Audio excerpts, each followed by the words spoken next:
예, 이번 시간은 회사법의 분류에 대해서 여러분과 함께 알아보도록 하겠습니다. 조금 전에 저희가 이제 강의를 할 때 회사법의 개념에 대해서 공부를 했는데요. 회사법도 사실 역사가 굉장히 오래됐습니다. 그래서 역사적으로 볼 때 선박을 이용해서 항행 활동을 하는 과정에서 발생되는 분쟁을 해결하기 위해서 자연스럽게 이 법이 생겼고요. 이러한 이제 그 분쟁이 주로 사인 간의 거래에서 생기는 분쟁이었습니다. 그래서 회사법을 아까 개념을 정의할 때도 회사 활동을 아주 좁은 의미에서 회사 활동 또 좁은 의미에서 회사 활동, 광의 회사 활동으로 크게 나누고 아주 좁은 의미는 사인 간의 거래와 관련되는 이런 회사 선박의 항행과 관련된 생활관계 중에서 사인 간의 생활관계에 적용되는 회사사법이다 이렇게 봤고요.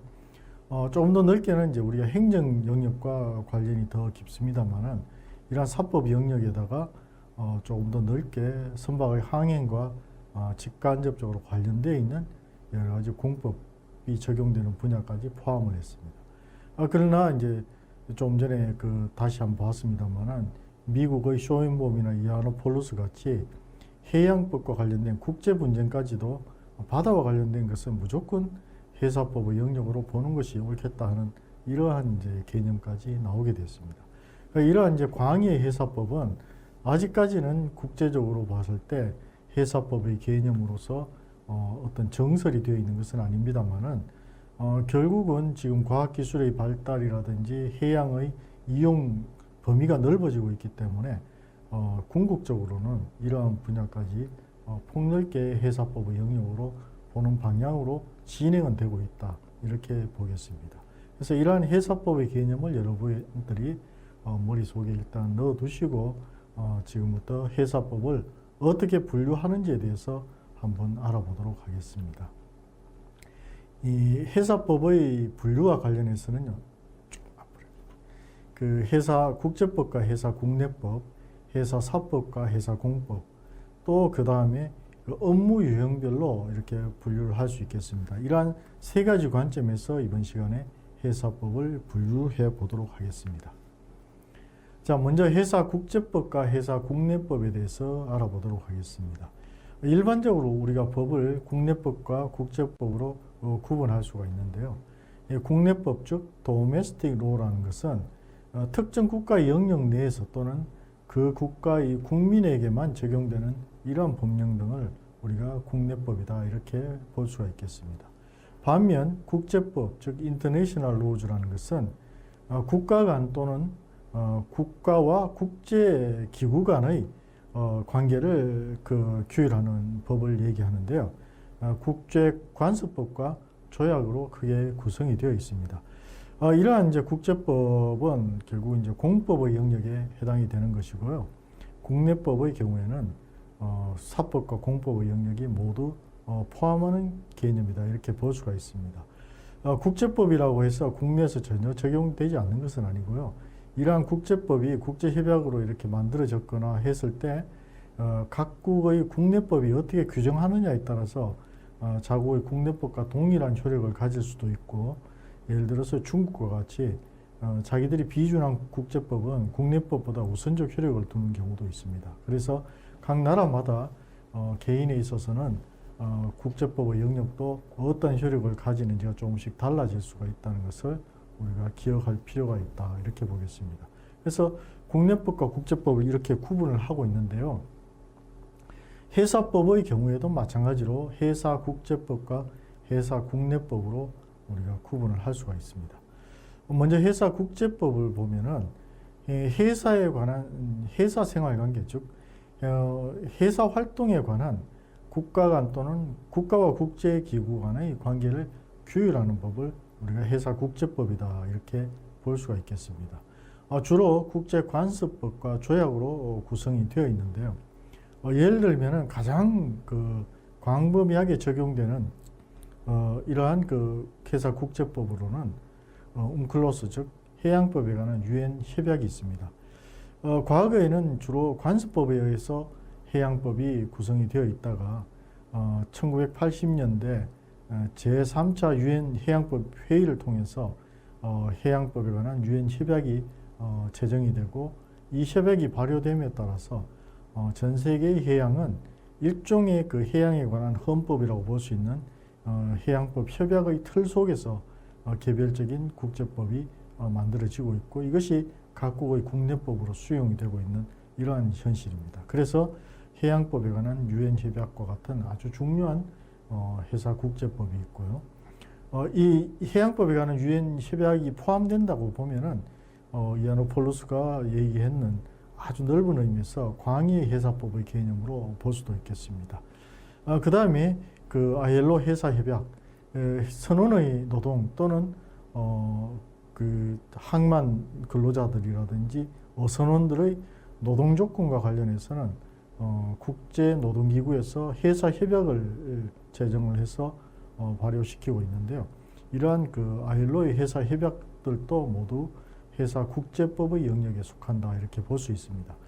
오늘날의 각국의 선언법은 ILO 해사협약의 그 최저 기준을 충족하는 형태로 이루어지고 있기 때문에 이 협약에 대한 이해도 굉장히 중요하다 이렇게 볼 수 있겠습니다. 다음은 국제해상충돌예방규칙 즉 콜레그인데요. 이 선박이 해상 항행을 하는 데 있어서 교통법규에 해당이 됩니다. 이 교통법규는 전 세계의 바다에서 동일한 기준으로 적용되지 않으면 선박이 충돌할 수밖에 없습니다. 예를 들어서 자동차의 경우에는 이 한국과 같은 경우는 자동차가 우측 통행을 하게 되어 있는데 일본과 영국에서는 좌측 통행을 합니다. 근데 이것은 특정 국가의 영역 내에서만 적용이 되기 때문에 어쨌든 그 안에서만 좌측 통행을 하든 우측 통행을 하든 통일이 되어 있으면은 정상적으로는 충돌 사고가 발생하지 않을 것입니다. 그런데 선박이 항행하는 바다는 전 세계의 바다가 연결이 되어 있기 때문에 예를 들어서 한국 선박은 피항을 할 때 오른쪽으로 피항을 하게 되고 일본 선박은 왼쪽으로 피항을 한다면은 이 선박들이 마주쳤을 때 충돌할 수밖에 없습니다. 그래서 선박의 항행과 관련된 교통법규는 전 세계가 동일한 원칙에 의해서 그 규칙이 적용되어야 하기 때문에 국제해상충돌예방규칙이라는 국제협약을 통해서 선박 충돌 예방 규칙이 만들어져 있고 이것이 전 세계의 해상 충돌 법규로서 충돌 예방 법규로서 적용이 되고 있습니다. 이에 따라서 우리나라의 경우에도 해사안전법에서 해상 충돌 예방 규칙을 번역해서 그대로 우리 법으로 하고 있는데요. 전 세계가 이와 같이 동일한 원칙에 따라서 법을 적용하고 있는 것은 국제협약 즉 해사국제법으로서 이러한 규칙이 만들어져 있기 때문에 다 이렇게 이해를 하시면 되겠습니다. 그 다음에 해상인명안전협약 즉 솔라스 협약 같은 경우도 해상에서 선박이 운항하거나 또는 사고가 발생했을 때 인명안전을 위한 어떠한 그 원칙을 정하고 있는 것인데요. 이러한 경우도 이제 국제적으로 통일이 필요하다 이렇게 보겠습니다. 그래서 배를 만들고 운항하는 과정에서 안전을 위한 최저 기준들을 여기서 규정을 하고 있는데요. 이것이 각국의 국내법으로 역시 받아들여지고 있습니다. 해상인명안전협약 솔라스는 여러분들이 잘 알고 계시는 타이타닉호 사고 이후에 그 해상 안전을 위한 여러 가지 규칙들이 더 이렇게 정비가 되면서 이러한 협약으로 발전해 오고 있습니다. 그 다음에 최근에는 해양 오염, 즉 해양 환경과 관련된 여러 가지 규제가 강화되고 있는데요. 특히 선박으로부터 오염 물질이 배출되는 것을 방지하고 오염 물질이 배출되었을 때 방제를 어떻게 할 것이냐에 대해서는 마폴 협약, 즉 선박으로부터의 해양 오염 방지에 관한 국제 협약 등이 적용이 되고 있습니다. 해양 오염과 관련해서는 실제로 바다에 유출되는 해양 오염원은 육지기인 오염원이 약 70%를 차지하고 있습니다. 그러나 육지기인 오염 물질은 확산이 돼서 굉장히 그 양은 실질적으로 많습니다만은 광범위한 범위에 또 오랜 시간을 두고 이렇게 그 오염원이 배출되기 때문에 어떤 그 특정 지역에 대해서 집중적으로 오염 사고를 일으키는 경우는 드물다고 하겠습니다. 반면 선박에서 기름이 유출되거나 누출되는 경우에는 조금 전에 제가 이제 앞에 시간에 설명을 드릴 때 지구 표면의 70%가 바다라고는 했지만은 실제로 인간이 이용하는 바다는 15% 내외라고 했습니다. 이것은 무슨 얘기냐면은 육지 근처에서 주로 통행이 빈번한 이러한 해역들, 좁은 수역에서 선박들이 많이 운항하기 때문에 이러한 수역에 선박이 사고가 나서 기름을 유출을 시킨다면은 이 유출된 기름이 좁은 수역에 한꺼번에 많이 쏟아지고 이것이 그 폐쇄회, 즉 그 바다가 둘러싸여 있는, 육지로 둘러싸여 있는 이런 수역들이 주로 이제 선박이 많이 통항을 하는데, 이런 수역에 이제 기름이 쏟아지게 되면은 기름이 그 자연 분해가 될 수 있는 시간을 확보하지 못하기 때문에 오염이 심각하게 발생할 수가 있습니다. 그래서 특히 선박으로부터 기름의 유출이나 누출에 대해서 엄격하게 규제를 하고 있는데요. 이러한 기준들도 국제적으로 통일된 기준, 또 어떤 개발된 기술에 따라서 이러한 기준이 만들어져야 되기 때문에 마폴 협약이라는 국제 협약을 통해서 이러한 기준을 국제적으로 제시를 하고 있습니다.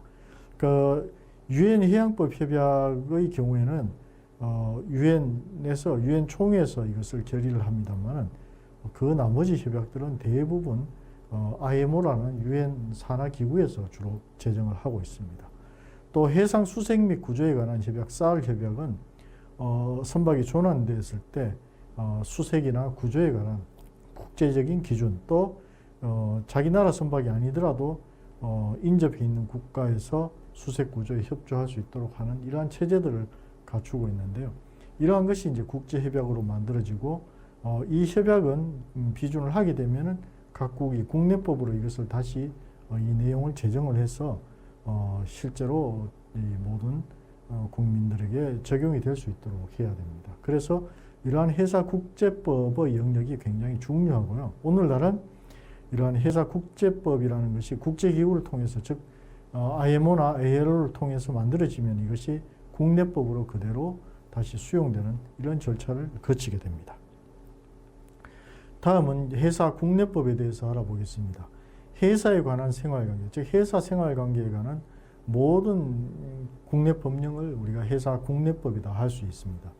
예를 들면 선박의 선박의 등록 또는 선박의 톤수 측정이라든지 그 우리나라 선박에 대한 특권이라든지 이런 것을 규정하고 있는 선박법, 또 선원의 근로관계라든지 또는 그 선원의 그 안전 문제와 관련되어 있는 선원법, 또 해상 충돌 예방 규칙을 국내법으로 수용한 해사안전법, 또 각종 선박의 건조 기준이나 검사 기준 등을 통해서 선박의 가망 능력을 확보하기 위한 선박안전법, 그 다음에 각종 그 항만의 건설과 관리 운영과 관련되어 있는 항만법, 그 다음에 해운 기업의 종류와 해운 기업의 설립과 운영을 위한 기준이 되는 해운법 등 굉장히 많은 140여 개의 해사법이 국내법으로 제정이 되어 있습니다.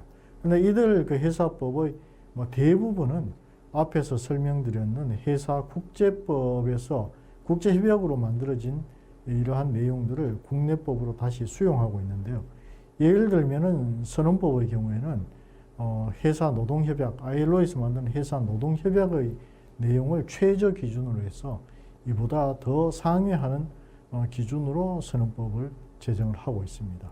이 과거에는 선원법의 내용들이 각 국가마다 그 나라의 경제 사정에 따라서 선원의 근로기준이 확연하게 달랐기 때문에 해운업에서는 일반적으로 비용을 줄이기 위해서 이러한 기준이 굉장히 낮은 국가의 선원들을 선호하는 경향이 있었습니다. 그러나 이러한 낮은 기준으로 선원을 계속 고용을 하게 될 경우에는 선원의 근로기준이 굉장히 열악해지고 또 해상 안전, 선원의 수준이 떨어짐으로 인해서 발생되는 선박의 그 여러 가지 운항상 안전을 확보할 수 없었기 때문에 최근에는 항만국 통제라는 제도를 통해서 전 세계가 국제협약의 기준에 미달하는 선박은 연항국에 입항을 하지 못하게 하는 통제를 하고 있습니다. 그래서 결국은 앞에서 설명드린 회사 국제법, 즉 국제협약의 내용이 오늘날은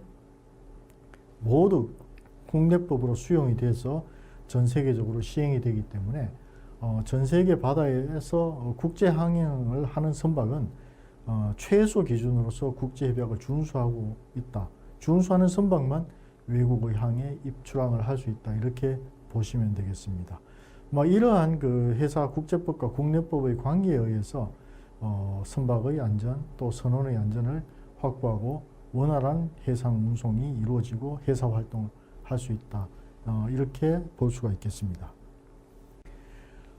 다음은 그 회사 사법과 회사 공법에 대해서 알아보도록 하겠습니다. 회사법뿐만 아니라 일반적인 법규가 모두 사법과 공법으로 우리가 그 구분이 되는데요. 여기서 사법이라는 것은 영문으로는 private law라고 하는데요. 이 사인, 즉 개인 간의 거래에 적용되는 법이다. 이렇게 보시면 되겠습니다. 우리가 부동산 매매 계약을 한다든지 임대차를 한다든지 또 물건을 산다든지 이런 것들이 모두 사인 간의 생활관계인데 이런 사인 간의 그 거래에 적용되는 법을 우리가 사법이라고 합니다.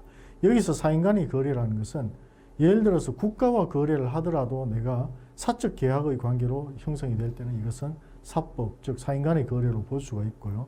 국가가 어떤 질서 유지를 위해서 수직적으로 지휘 명령을 하는 관계에 있다면 이것은 공법 관계에 있기 때문에 이 사인 간의라는 것의 개념은 정말 그 민간인 간의 거래만을 의미하는 것은 아니고 민간인과 민간인과의 동등한 자격으로 거래하는 국가기구나 또는 국제기구 또는 행정기관과의 거래도 모두 사인 간의 거래로 볼 수가 있습니다. 그래서 이런 경우는 사법의 적용 대상이다 볼 수 있고요.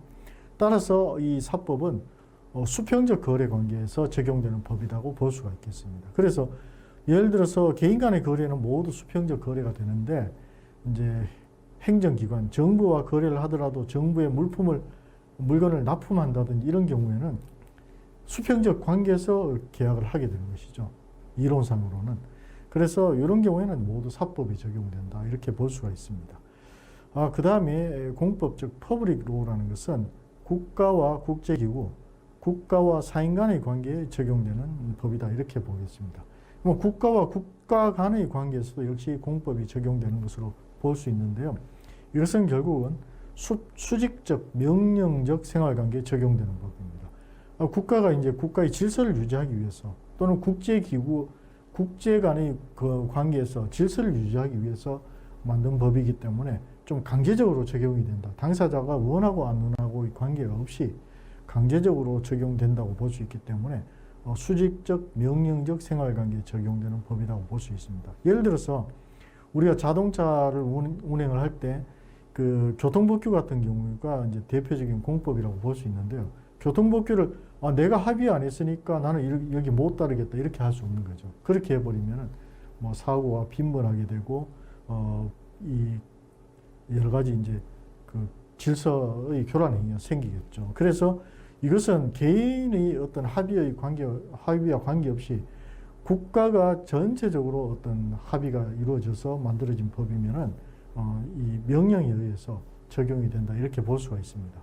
그 다음에 형사법의 경우에도 살인을 하지 마라, 절도를 하지 마라 하는 것들은 내가 절도 안 하겠다, 살인 안 하겠다 합의를 한 건 아닙니다. 그러나 사회 질서, 국가 질서를 유지하기 위해서 그것은 도덕적으로 있을 수 없는 행위다. 또는 규범이 우리가 자연적으로 발생된 규범에 의해서 지켜야 되는 사항이기 때문에 이런 것은 이제 공법으로 제정을 해놓고 모든 국민이 무조건 따르게 돼 있는데 나는 살인 안 하겠다고 약속 안 했으니까 여기에 따라서 처벌을 못 받겠다 이렇게 할 수 없다는 거죠. 그래서 이것을 수직적, 명령적 생활관계에 적용되는 법으로 보고 사법에서 말하는 수평적 거래관계와는 전혀 다르다.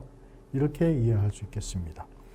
이와 같은 이제 사법과 공법의 관계에서 보면은 회사법의 경우에도 마찬가지로 회사 사법과 회사 공법으로 우리가 구분해서 이해를 할 수 있겠는데요. 여기서 회사 사법은 실질적인 의미에서는 해상법, 상법, 커머셜 로에 해당이 됩니다. 이 오늘날 독일, 프랑스 등에서는 주로 실질적인 해상법에 해당하는 것을 회사법이다 이렇게 이해한다고 했습니다. 앞에서 이제 회사법의 개념을 설명드릴 때도 최협의, 협의 또 광의의 회사법을 나눴을 때 회사사법은 최협의의 회사법이다 이렇게 이제 볼 수가 있는데요. 뭐 우리 상법의 해상편 또는 해상보험법, 유료오염 손해배상보장법 등이 이러한 그 실질적 의미의 해상법에 해당이 됩니다. 그럼 실질적 의미의 해상법은 반드시 국내법이냐? 그것은 아닙니다. 대개 이제 국내에서 적용되는 것은 국내법이 적용되겠습니다만은 예를 들어서 해상보험법의 경우에는 영국법이 주로 적용이 됩니다. 그 다음에 유료오염 손해배상보장법도 국내법으로 제정이 되어 있지만 이것은 유료오염 손해배상보장법의 경우에는 CLC 협약이나 FC 협약과 같은 국제 협약이 제정되고 이것을 비준하고 국내법으로 다시 수용한 것들입니다. 그 외 국제법이면서도 우리나라 정부가 이것을 비준하게 되면은 여기에 해당되는 국내법이 제정이 안 되더라도 그 국제법은 그 헌법상 우리 국내법과 동등한 효력을 가지기 때문에 역시 이 내용이 해사사법에 해당되는데 해상법에 해당된다면은 실질적 의미의 해상법으로서 해사사법이다. 이렇게 여러분들이 이해하실 수가 있겠습니다. 이러한 내용들이 대체로 해사사법인데 해사사법은 크게 해상법이라는 큰 범위 속에 거의 모든 내용이 들어가 있기 때문에 이렇게 그 해상법이다 이렇게 보시고 해상법을 넓게 보면은 해사사법이다. 좀 더 좁게 이렇게 세분화해서 보면은 해상보험법이나 유료오염 손해배상보장법과 같은 것들도 모두 해사사법이다 이렇게 볼 수가 있겠습니다. 자, 굉장히 숨가쁘게 이제 강의를 하고 있는데요. 다음은 회사공법에 대해서 설명을 드리겠습니다. 이 회사공법도 역시 이제 공법이다 이렇게 볼 수 있는데요. 회사에 관한 공법관계의 법이다. 수직적 관계, 명령적 관계에 해당이 되는 법이라고 볼 수 있겠습니다. 따라서 회사국제법도 회사공법에 해당이 된다 이렇게 보겠습니다. 회사국제법 속에는 실제로 우리 해상법에 들어와 있는 내용상으로 봤을 때는 사법에 해당되는 법들도 포함이 되어 있는데요. 그럼 왜 이것을 국제법으로 보느냐? 회사법, 국제법의 영역이면서 회사공법으로 보느냐? 결국은 이러한 국제협약은 내용은 회사사법에 해당이 되지만은 이것을 우리나라가 비준하게 되면은 국제기구와 또 다른 나라와의 관계에서 이 법을 반드시 국내에서 적용을 해야 되고 또 이 협약에 따라서 국내법을 만들어야 되기 때문에 이 국제기구나 국가 간의 관계에서는 일종의 어떤 지명령과 비슷한 강행적인 성격을 가지게 됩니다. 그래서 이것을 역시 회사공법의 영역으로 보게 됩니다. 이 법이 내용이 국내법으로 들어왔을 때는 사법이 되는 것이고 이 협약 자체로 봤을 때는 공법이다 이렇게 볼 수가 있겠습니다. 이러한 그 회사공법으로는 이 여러 가지 이제 분류 기준에 따라 달라지겠습니다는 회사 노동법규로는 선언법이라든지 선언보험법에 해당되는 이러한 법들이 그 회사공법에 해당이 되겠습니다. 선언법은 소위 선언에게 적용되는 근로기준법이다 이렇게 보시면 되겠습니다. 이 근로기준법을 나는 적용 안 받겠다 이렇게 할 수 없기 때문에 공법이다 이렇게 보는 것이고요. 또 선언보험 같은 경우도 강제적으로 들 수 있는 이런 시스템이기 때문에 역시 공법이다. 그 다음에 해상교통법규 및 해상안전법규 예를 들어서 선박안전법 배를 만들 때는 선박안전법에 정해진 기준대로 배를 만들어야 됩니다. 이것은 그 배가 최소 안전을 확보하기 위해서 이러한 기준을 만들어 놓은 것이기 때문에 그 기준을 따라야 되고요. 그 다음에 선박직원법의 경우에는 STCW 협약이라는 국제협약에 따라서 항해사나 기관사의 면허를 발급해 줄 때 국제협약이 정해진 기준대로 교육을 시키고 그 기준에 따라서 시험을 쳐서 면허를 발급하도록 하기 때문에 전 세계가 이러한 STCW 협약을 비준하고 이것을 국내법으로 이제 수용을 하는 것인데 이 국내법화된 것이 선박직원법입니다. 그래서 나는 배를 운항하는데 전혀 문제가 없으니까 회계사 면허 안 따고 그냥 내 배 내가 몰겠다. 이게 허용이 안 된다는 거죠. 공법이라는 거죠. 여러분들이 자동차 운전은 면허증을 안 가지고도 운전을 할 수 있는 사람은 있습니다만은 결국 최소한 선박 자동차의 구조에 대해서 이해를 하고 그 다음에 교통법규를 이해한 상태에서 운전을 해야 되기 때문에 이러한 것을 시험을 쳐서 교육을 하고 시험을 치고 면허를 주는 것과 마찬가지로 선박에서도 그러한 제도를 두고 있다는 것이죠. 그 다음에 해상교통안전법, 지금은 해사안전법으로 이게 이해를 합니다만은 이런 법규들은 이제 선박 충돌을 방지하기 위한 교통법규에 해당이 되는데 이것도 역시 국제적인 국제 협약이 만들어지고 이걸 국내법으로 받아들인 해사공법에 해당이 된다. 그 다음에 선박의 입항과 출항에 관한 법이라든지 또는 도선법.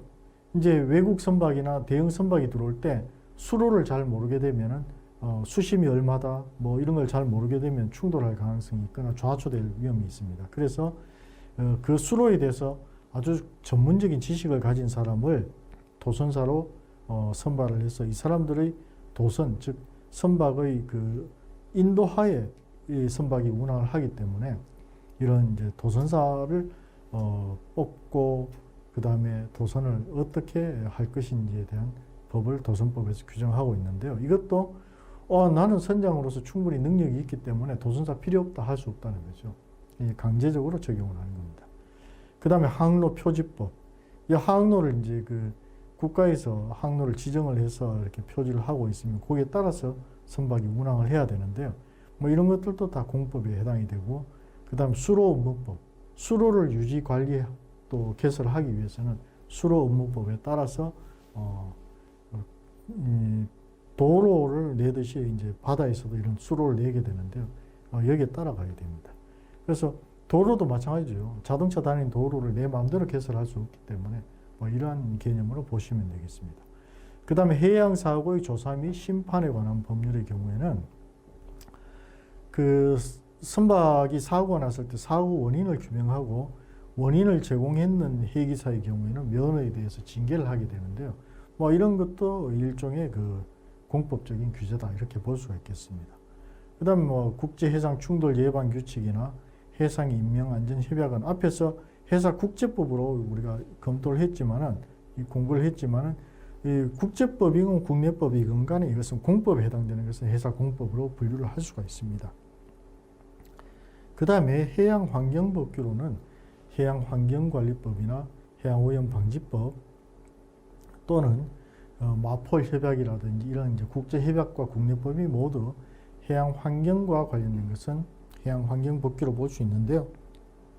이것도 환경을 보존하기 위한 일종의 그 공법이다 이렇게 볼 수 있겠습니다. 그래서 선박에서 기름을 유출시키거나 오염물질을 유출시키게 되면은 여기에 따른 이제 처벌을 받게 되고 또 환경개선 부담금을 지급을 한다든지 여러 가지 그 오염 방지에 필요한 비용들을 부담을 하게 되는 이러한 문제가 발생하게 됩니다. 그 다음에 행정보호감독규정으로는 선박법이나 국제선박등록법 등이 있는데요. 이제 자기 나라의 선박, 즉 우리나라 같으면 대한민국의 선박으로 선박법에 따라서 등록했는 선박에 대해서는 외교적으로 보호도 해주고 이 선박이 여러 가지 준수해야 될 사항에 대해서 또 행정적으로 감독을 하게 됩니다. 이러한 내용들이 선박법에 들어가 있고요. 국제선박등록법의 경우에는 외국으로 이 등록을 옮기는 선박을 좀 줄여주고 국내 국적선을 확보를 하기 위해서 선박으로 등록되어 있는 선박에 대해서는 외국인 선원을 태울 수 있는 비율을 높여준다든지 또는 그 비상시에 동원할 수 있는 조건으로 일정한 그 재정 지원, 세금으로 재정 지원을 해준다든지 이러한 혜택을 줄 수 있는데요. 이런 경우는 이제 보호 감독적인 기능을 하고 있다고 볼 수 있는데 이것도 역시 해사 공법의 영역이다 이렇게 여러분들이 이해하실 수 있겠습니다. 다음은 그 업무 유형별로 해사법을 분류를 해볼 수 있겠습니다. 제 업무 유형별 그 분류는 이것도 업무를 어떻게 이해하느냐에 따라서 달라질 수 있겠습니다만은 여러분들은 그 스리랑카에서 행정 업무를 하는 이제 고위 공무원들이기 때문에 이 회사 행정의 관점에서 우리가 업무를 유형별로 분류를 할 수 있겠습니다. 그래서 여기서는 정부의 행정 업무 영역별로 분류를 했을 때 이것을 업무 유형별 분류라고 하게 되었고요. 뭐 그렇게 본다면 아무래도 회사사법보다는 이제 그 협의회 회사법의 개념에서 말하는 최협의는 아니고 협의회 회사법 개념에서 보는 해양 행정법규들이 주로 업무 유형별 회사법의 내용으로 들어간다 이렇게 볼 수가 있겠습니다. 물론 업무 유형별로 볼 때는 대부분 국내법이라고 볼 수 있겠지만은 행정 그 소관 부처별로 국제협약에 가입을 하거나 가입을 추진하고 비준하게 되면 이것을 그 내용에 따라서 각 부처가 이것을 관리를 하기 때문에 이 경우에도 역시 그 국제법과 국내법이 모두 포함이 된다. 회사 국제법, 국내법이 포함된다 이렇게 볼 수 있겠습니다. 그래서 지금부터는 대한민국에서 해양수산부의 업무의 분장, 즉 분류에 따라서 회사법을 분류해서 여러분들에게 그 설명을 잠깐 드리도록 하겠습니다. 자, 업무 유형별로 봤을 때는 해양수산부의 실국을 해양정책실, 해운물류실 또는 항만국, 수산정책실, 회사안전실, 안전국 뭐 이렇게 구분을 했고요. 또 해양수산부에서는 외청으로서 해양경찰청이 있습니다. 그래서 이러한 각 그 업무의 부처별로 이제 회사법을 업무 유형별로 구분할 수 있는데요. 해양정책실에서 적용하는 이제 소관 업무를 기준으로 봤을 때 이것을 해양정책법규라고 볼 수가 있겠습니다. 그래서 이러한 해양정책법규에는 영해 및 접속수역법. 자, 이거는 그 사실은 국제법 영역에 해당이 됩니다. 배타적 경제수역법도 마찬가지고요. 자, 이 국제법 영역에 속하는 게 왜 해양정책법규에 들어와 있느냐? 결국 우리나라 해양정책의 가장 중요한 것은 우리나라의 해양 영토를 어디까지로 볼 것이냐, 영토 분쟁에 대해서 어떻게 대응할 것이냐, 그 다음에 우리의 그 해양 영토 또는 배타적 경제 수역 안에서 이 바다를 어떻게 관리하고 개발할 것이냐, 또 보호할 것이냐, 외국으로부터의 침해에 대해서 대응할 것이냐, 이러한 문제가 가장 크다고 볼 수 있겠죠. 그 다음에 또 이와 관련된 기본법으로서 유엔 해양법 협약, 해양법에 관한 유엔 협약이 기준이 되는데요. 이 협약을 해양 정책적인 차원에서 비준하고 여기에 따라서 그 내용을 영해 및 접속수역법 또는 배타적 경제수역법에서 반영을 하고 있기 때문에 해양 정책법규로서는 이것이 가장 중요한 법규다 이렇게 볼 수가 있겠습니다.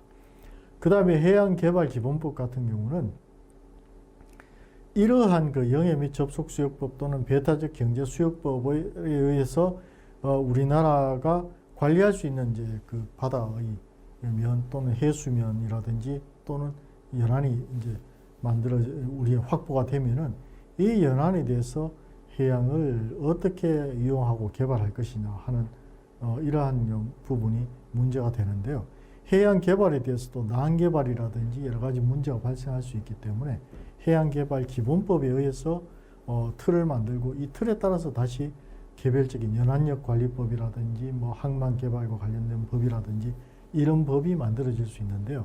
이와 같이 전체적인 해양 정책을 이렇게 관장하는 공법의 체계를 우리가 업무 유형별로 봤을 때 해양 정책법규다 이렇게 볼 수 있겠습니다.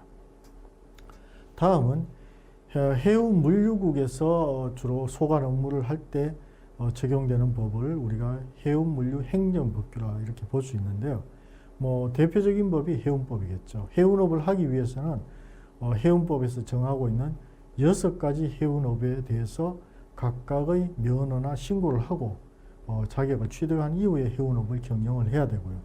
또 해운회사를 경영을 할 때는 반드시 이러한 법에서 정해진 원칙에 따라서 공정한 경쟁을 해야 된다. 그런 면에서 해운법을 통해서 해운 기업을 규제를 하고 조성을 좀 활성화시키는 역할을 하게 됩니다. 그 다음에 선박은 한 척당 그 가격이 굉장히 비싸죠. 뭐 소형 선박도 있습니다만 국제항해에 사용하는 대형 선박의 경우에는 건조 비용이 1,000억에서 2,000억, 뭐 심지어는 LNG나 LPG 선박의 경우에는 뭐 3,000억까지 이렇게 갑니다. 그래서 대형 선박회사는 이런 선박들을 100척, 200척씩 보유를 하기 때문에 선박을 건조하는데 굉장히 많은 이제 비용이 소요가 되는데요. 이러한 비용을 이제 그 해운회사 입장에서는 비용을 외부로부터 이렇게 분산해서 투자를 받을 수 있고, 또 그 금융자산을 가진 사람 입장에서는 여기에 투자를 해서 일정한 수익을 올릴 수 있기 때문에 이러한 그 선박을 건조하거나 매입하는데 필요한 자금을 확보하기 위한 또는 그 투자를 하기 위한 어떤 그 틀을 만들기 위해서 선박투자회사법을 두고 있는데요. 이런 것도 결국 이제 해운 행정에 해당이 된다, 이렇게 볼 수 있겠습니다. 그 다음에 이제 항만에서 선박이 도착해서 입출항을 하고, 또 항만의 그 하역 또는 항만에 도착했을 때 물품을 공급받거나, 또는 그 항만에서 여러 가지 선박이 수리를 한다든지 이런 업무들은 전부 항만 운송 사업법에 따라서 이루어지는데요. 이것도 결국 행정 규제에 해당이 됩니다. 면허를 받고 허가를 받고 또는 신고를 하고 이런 사업을 해야 되기 때문에 항만 운송 사업법의 적용을 받게 되고요. 그 다음에 이제 P&I, 선주 상호보험조합법에 따라서 P&I 클럽이 결성이 되고, 또 선원법에 따라서 선원이 관리가 되고요. 선원보험법 또는 한국해운조합이 설립이 되고 운영이 되는 것 되면서 연안해운, 즉 영세한 내양해운업자들의 이익단체로서 활동을 하게 되는데, 이런 것들도 한국해운조합법이란 법에 따라서 이루어지게 됩니다. 뭐 이러한 많은 분야가 해운 물류 행정법규에 해당이 된다, 이렇게 볼 수 있겠습니다. 다음은 그 항만 행정법규인데요. 이러한 항만 행정법규는 항만법에 의해서 항만을 개발하고 관리, 운영을 하게 됩니다. 이 항만법은 우리나라의 경우에는 또 전 세계 대부분 국가가 항만은 국유 원칙을 하고 있습니다. 그래서 항만을 개발하는 것은 기본적으로 국가의 재정으로 개발을 하게 되는데, 경우에 따라서는 재정이 부족하다든지 어떤 특정 항만은 특정 기업만이 사용하기 위해서 만드는 항만들이 있습니다. 이런 경우에는 그 민간으로부터 투자를 받아서 개발하게 하고, 이것을 국가가 기부 체납을 받고 이후에 다시 무상 대부해서 사용하게 해준다든지, 또는 항만공사에서 비관리청 항만공사를 해서 항만을 확보하면은 이것을 국가에 귀속시키고 다시 무상 대부해주는 형태로 여기에 대한 관리권을 이양한다든지, 뭐 이런 방식으로 이제 항만을 개발하고 관리 운영을 하게 되는데요. 여기에 대한 아주 기본적인 법이 항만법이고요. 뭐 여기에 따라서 또 뭐 항만공사법이라든지 뭐 이런 법들이 있습니다. 또 그 밖에 어촌에서 이제 어선들이 이용하는 항만을 어항이라고 하는데요. 어항에 대해서는 이제 지방항으로 주로 많이 사용하기 때문에 여기에 대해서 별도로 어항법을 제정을 해놓고 있습니다. 그래서 이와 같은 항만 행정에도 적용되는 법들이 굉장히 많은데, 이러한 법들이 모두 이제 항만 행정법규다, 이렇게 분류가 될 수가 있겠습니다. 그 다음에 이제 수산정책법규는 수산정책실에서 이제 수산 행정을 집행하는데 사용이 되는 여러 가지 법이라고 볼 수 있는데요. 수산업법이라든지 어업자원보호법, 내수면어업법, 낚시어선업법 등이 있습니다. 주로 이제 수산업법에서는 수산업의 종류가 굉장히 많죠. 과거에는 뭐 그 어업의 종류에 따라서 이런 이제 수산업이 확대가 되어 있고요. 또 양식이라든지 뭐 수산업이 굉장히 발달해 있습니다. 지금 이제 그 대한민국과 같은 이제 수산업도 상당히 발달해 있는 국가에서는 양식업도 굉장히 발달해서 연안에서 양식업뿐만 아니고 대형 그 그물망을 통해 가지고 심해 그 예를 들어서 참치라든지 이런 대형 어종도 양식을 하고 있습니다. 그래서 뭐 이러한 그 어업에 대해서도 여러 가지 기술적인 지원이라든지 또 규제를 하고 또 일정한 범위 이상으로 과잉 생산을 방지해 준다든지 뭐 이러한 역할들을 모두 하고 있습니다. 이것이 이제 수산 정책이고요. 또 내수면업의 경우에는 이제 그 내수, 즉 그 바다가 아닌 내수면 강이라든지 호수에서 어떤 어업을 할 때 적용되는 이런 원칙들이 여기에 나와 있고요.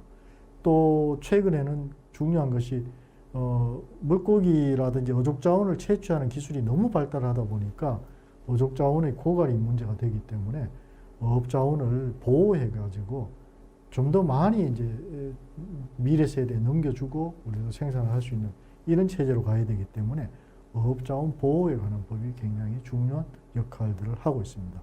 뭐 이러한 것들 또 최근의 이슈는 어촌의 그 관광자원으로서 어촌을 개발한다든지 귀여하는 그 도시민들을 어촌에서 어떻게 수용해서 이 사람들을 훌륭한 어민으로 육성할 것인지에 대한 이러한 법들도 모두 어촌 수산 정책 법규다 이렇게 볼 수 있겠습니다.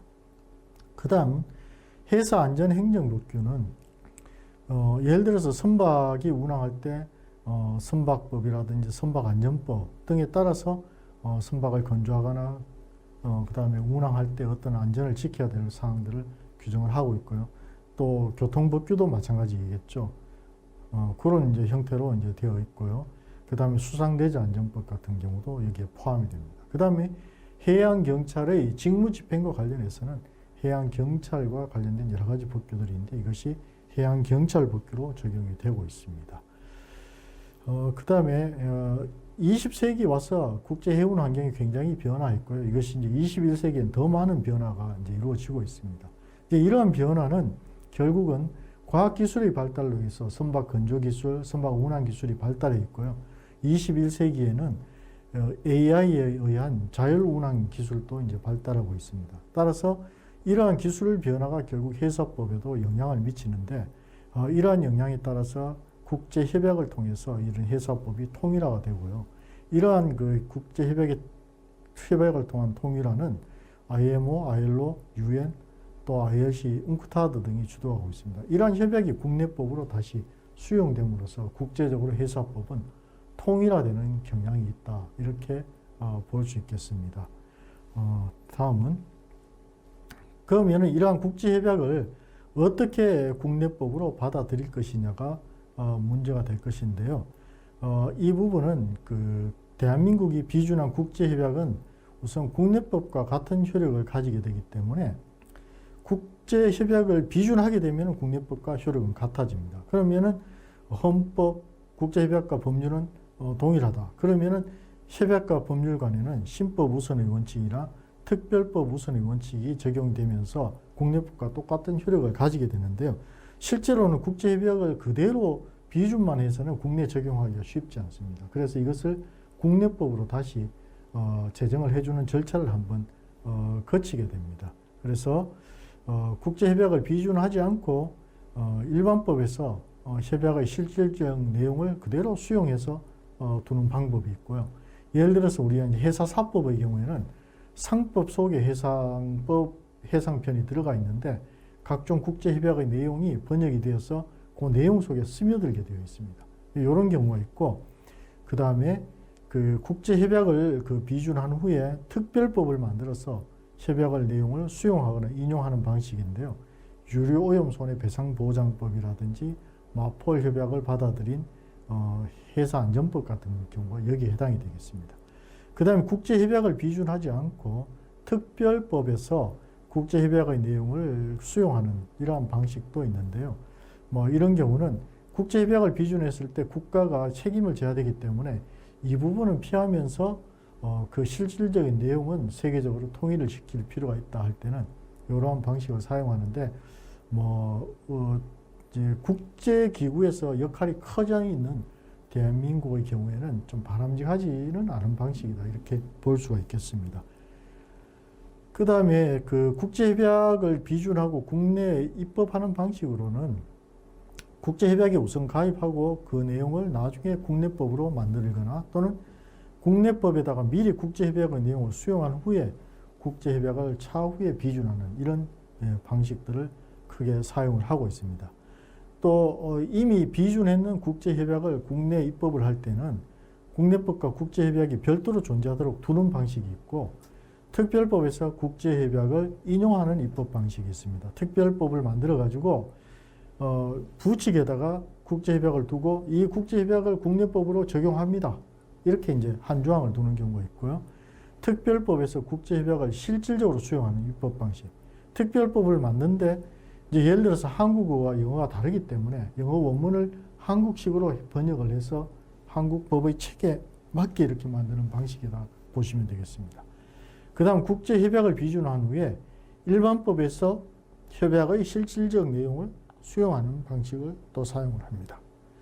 그 다음 마지막으로는 국제협약을 아예 비준하지 않고 일반법에서 국제협약의 실질적 내용을 수용하는 방식인데, 이런 경우에는 내국인에게는 굉장히 편리하게 사용을 할 수는 있습니다만은 분쟁이 발생했을 때 우리가 국제협약에 따른 어떤 기준을 따르고 있다고 적극적으로 주장하기는 상당히 어려워지는 문제가 있기 때문에 이렇게 보시면 될 것 같습니다.